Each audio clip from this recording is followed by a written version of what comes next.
Ryan Silverfield and the Memphis Tigers finished 8-3 last year, but there are many who think that they might be taking a step back. The nice thing is that he wasted no time hitting the transfer portal, wasted no time hitting the recruiting trail, done a lot of good things to make sure that there's talent going forward. And while they do have to find a few key pieces to replace, it's going to be a team that is going to still be tough to beat. Not going to be a drop off, even if there, or a huge drop off, I should say, even if there is a drop off. But there are some questions that need to be answered. At number 10, linebacker J.J. Russell, one of the many players returning to the Memphis Tigers in 2021.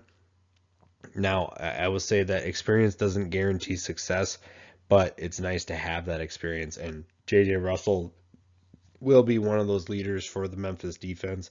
Mike McIntyre is definitely going to be excited to have a bunch of returning talent back, and that just gives him more flexibility to make maybe more difficult calls, more twists and blitzes and things like that, so that he doesn't have to just keep things vanilla. He can do things a little bit different now that he has a full year of experience with these guys, and they're kind of familiar with him. He's kind of familiar with them. They can kind of get more flexibility because they know the basics and they can build from there. Number 9, quarterback Grant Gunnell. Now, he and Peter Parrish are battling it out, so you could put both of them here. Gunnell comes in from Arizona. Parrish comes in from LSU.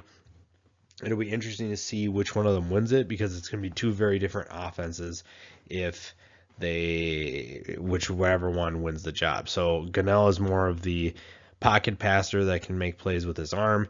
Parrish can do a little bit of both as a dual threat. I think with Memphis's running struggles, which is really weird to see, given that they've had the likes of Patrick Taylor and Darrell Henderson and Tony Pollard over the last few years. Last year was kind of tough to watch because the rushing attack just wasn't what it used to be. And maybe Parrish is going to win the job because he elevates that part of the offense a little bit more, but we'll see what happens there. Number 8, wide receiver Javon Ivory, a pass catcher who I think is going to have a big year. Made a couple incredible catches in 2020, and I think that he takes a step forward.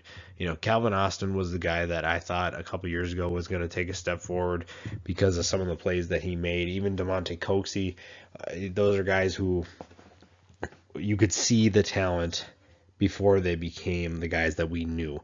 And Javon Ivory just feels like the next guy for Memphis. Number 7, offensive tackle Devontae Dobbs.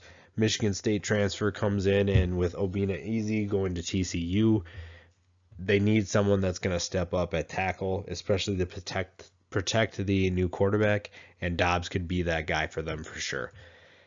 Number 6, another Michigan State transfer, Julian Barnett, former 4-star, with TJ Carter also going to TCU. Kind of coincidence, they're replacing 2 TCU transfers with 2 Michigan State transfers. Julian Barnett is he's actually taking TJ Carter's number 2. It'll be interesting to see what he can do. I think a lot of Memphis fans are very high on him. They think that he's just going to step in and pick up where Carter left off, and I think that the defense will very much appreciate that if that is the case. Number 5, defensive end Maurice Joseph.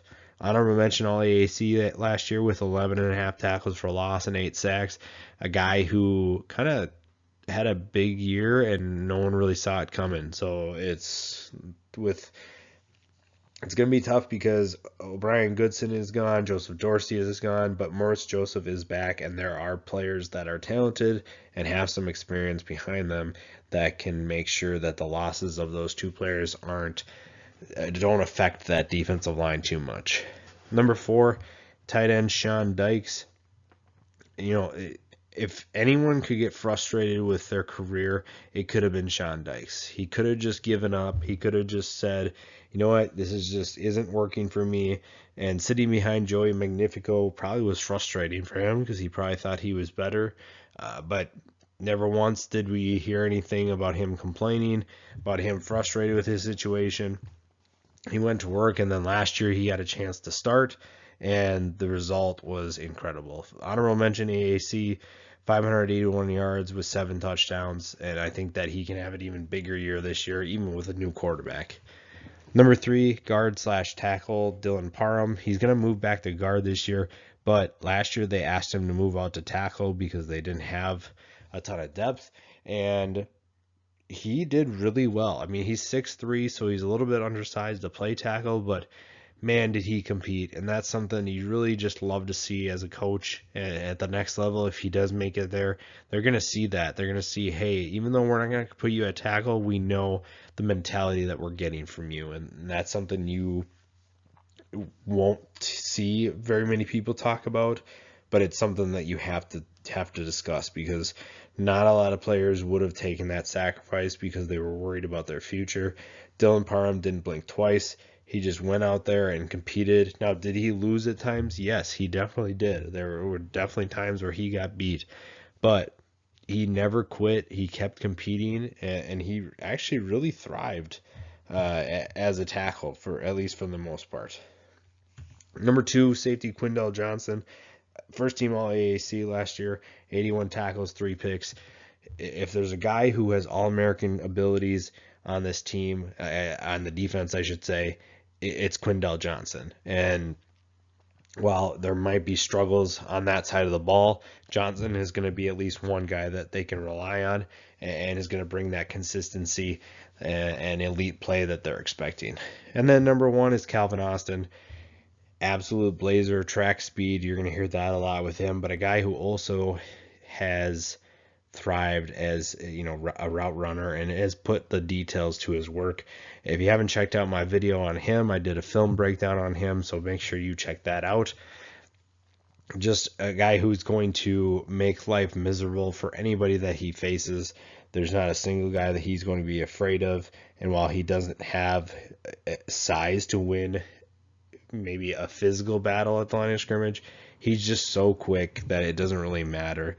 Another first team All AAC selection for them, over 1,000 yards last year with 11 touchdowns, and I think that with a full year of experience, or actually a full year ahead of him, even with a new quarterback, he's still set for a big year. I don't know what kind of team Memphis is going to be. If you look at the top 5, that's 5 reliable guys that I would bet on day in and day out. And then the other 5 guys, there's a little bit more questions with them, but still talent to be had there. Memphis has the talent, like I said, to be successful. It's just a matter of can Silverfield and this team put it all together. The AAC is loaded again this year, so it's going to be tough to win. And some of these questions could be big issues, but also if they figure out those answers early on, then this is going to be a team that's in contention.